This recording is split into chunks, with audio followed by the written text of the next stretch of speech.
Hello student, कैसे हैं आप सभी। आशा है आप सभी बहुत अच्छे होंगे और अपने उद्देश्य के प्रति जागरूक होंगे, ऐसी मेरी कामना है। आज मैं आप लोगों के लिए दृष्टांत अलंकार लेकर आई हूँ कि दृष्टांत अलंकार किसे कहते हैं। तो सबसे पहले हम जानेंगे कि दृष्टांत का अर्थ क्या होता है। तो दृष्टांत का अर्थ होता है उदाहरण। जब किसी वस्तु को या किसी टॉपिक को उदाहरण देकर प्रस्तुत किया जाता है या किसी वाक्य को उदाहरण देकर प्रस्तुत किया जाता है तो उसे क्या कहते हैं, दृष्टांत कहते हैं। आइए हम इसकी परिभाषा जान लेते हैं कि परिभाषा क्या है। जहां उपमेय उपमान के साधारण धर्म में भिन्नता होते हुए भी बिंब प्रतिबिंब भाव से कथन किया जाए। साधारण धर्म क्या होता है? जो गुण धर्म होते हैं, जो गुण धर्मों के द्वारा, उपमेय उपमान के जो गुण धर्म होते हैं उसके द्वारा किसी वस्तु को जब वो क्या किया जाए, धर्म में भिन्नता हो, यहाँ पे क्या है, भिन्नता हो, तो उसे क्या, प्रतिबिंब। बिंब और प्रतिबिंब किसे कहते हैं? मान लीजिए बिंब क्या है, हम और हमारी छाया। बिंब क्या है, हम और हमारी छाया। तो भाव से जो कथन प्रस्तुत किया जाता है उसे क्या कहते हैं, दृष्टांत अलंकार कहते हैं। चलिए आइए उदाहरण जान लेते हैं। दोसह द्वराज प्रजान को क्यों न बढ़ई दुख द्वंद, अधिक अंधेरी जग करत मिल मावस रविचंद। तो देखिए यहाँ जो है बिहारी जी क्या कहना चाहते हैं, बिहारी जी बताना चाहे, बिहारी कृत ये दोहा है। तो यहाँ क्यों है, दृष्टांत क्यों है? क्योंकि यहाँ एक उदाहरण देकर बात को प्रस्तुत किया गया है कि जैसे मान लीजिए, जैसे मिले मावस रविचंद, जगत अंधेरी, क्या, जग अधिक अंधेरी जग करत। जग मीन्स होता है संसार, और मिले मावस यानी अमावस्या। जैसे अमावस्या की रात को सूर्य और चंद्रमा दोनों मिलकर संपूर्ण संसार को अंधकारमय बना देते हैं, ठीक उसी प्रकार दोसह द्वराज प्रजान को, यानी कि कहने का तात्पर्य क्या है कि इस संसार, इस दोहरी शासन प्रणाली में, इस दोहरी शासन प्रणाली में प्रजा के दुख और क्लेश क्यों न बढ़े, अर्थात बढ़ेंगे ही। और कैसे बढ़ेंगे? जैसे अमावस्या की रात्रि को सूर्य और चंद्रमा दोनों मिलकर अंधकारमय बना देते हैं। तो यहाँ ये उदाहरण प्रस्तुत किया गया है, इसीलिए यहाँ कौन सा अलंकार बनता है, दृष्टांत अलंकार आपका बनता है।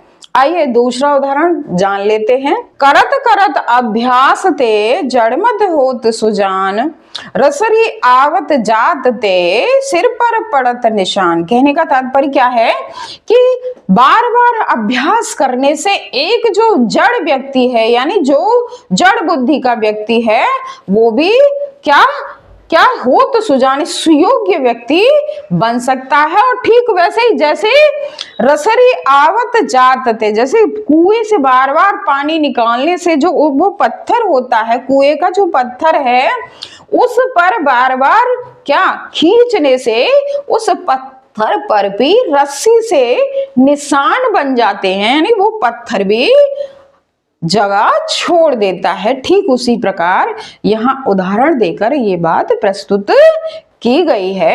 आइए अगला उदाहरण जान लेते हैं कि कबीर हरि रस यों पिया, बाकी रही न थाक, पाका कलश कुम्हार का, बहुरे न चढ़ाए चाक। तो अब देखिए यहाँ कबीर जी क्या कहना चाहते हैं कि कबीर हरि रस यों पिया, कि कबीर दास जी ने हरि, हरि माने प्रभु श्री राम के नाम स्मरण रूपी, यानी राम के स्मरण रूपी नाम का रस भर करके, यानी पात्र भर करके पी लिया है। बाकी रही न था कि अब उन्हें इस संसार रूपी, कहने का तात्पर्य कि इस संसार में मोह माया के बंधन से कोई मतलब, यानी कि मोह माया का कोई बंधन शेष नहीं रह गया है।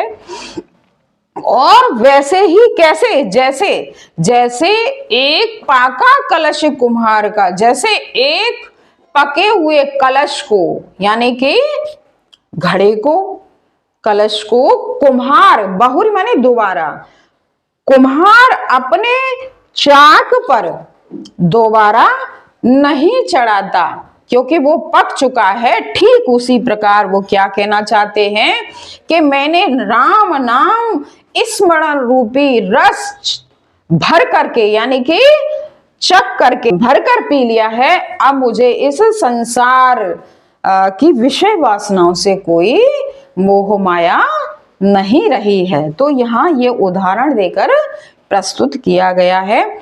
आइए अगला उदाहरण जान लेते हैं कि जो रहीम उत्तम प्रकृति का कर सकत कुसंग और चंदन विष व्यापत नहीं लिपटे रहत भुजंग। तो यहाँ जो है रहीम जी का दुआ है। ये क्या कहना चाहते हैं कि जो रहीम जी क्या कहना चाहते हैं कि जो उत्तम प्रकृति के लोग होते हैं उन पर बुरी संगति के लोगों का कोई प्रभाव नहीं पड़ता। और उदाहरण देकर क्या प्रस्तुत करना चाहते हैं, बताना चाहते हैं कि वैसे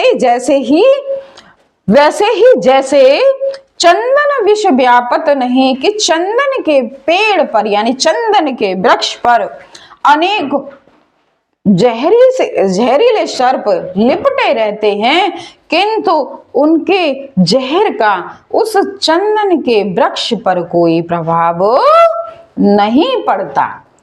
इसीलिए यहाँ ये प्रस्तुत यानी कि क्या प्रस्तुत किया गया है, उत्तम प्रकृति के लोगों पर बुरी संगति का जैसे कोई प्रभाव नहीं पड़ता, ठीक वैसे ही जैसे चंदन के वृक्ष पर अनेक सर्प लिपटे रहते हैं किंतु उस पर कोई प्रभाव नहीं पड़ता। तो इसीलिए यहाँ दृष्टांत अलंकार आपका बनता है। अगर मेरा वीडियो आपको पसंद आया हो तो लाइक कीजिए, सब्सक्राइब कीजिए, शेयर कीजिए। धन्यवाद। आज तो काटनी पड़ेगी वीडियो।